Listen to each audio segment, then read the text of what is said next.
Speaking of music, out of all the songs that you've played on, was there one that you still hear today where whenever it comes on, you're just like, God, it was just cool that I was part of that experience? Jack and Diane. Yeah.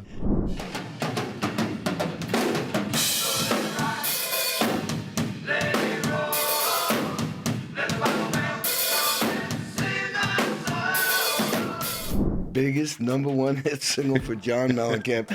I mean, in my book, I describe how I had to come up with that part on the spot, and I was in fear of losing my job. Basically, save the song, save my career, and I mean, that song wasn't even going to be on the record. And then I came up with a drum program and came up with this epic drum solo. I didn't even know once we came up with it, I was just glad it made it on the record. Then back in those days, they would test singles. They'd play all the songs on the record on radio, and people calling, "Oh, I like this, I like that," and that tested very high. And they released it as a second single, went to #1, and I mean, it's still being played on the radio 40 years later, and also like on Pandora, Spotify, and iTunes.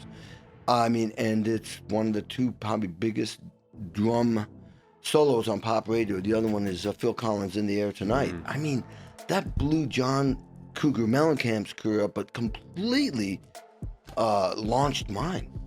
And so when I hear that, I'm grateful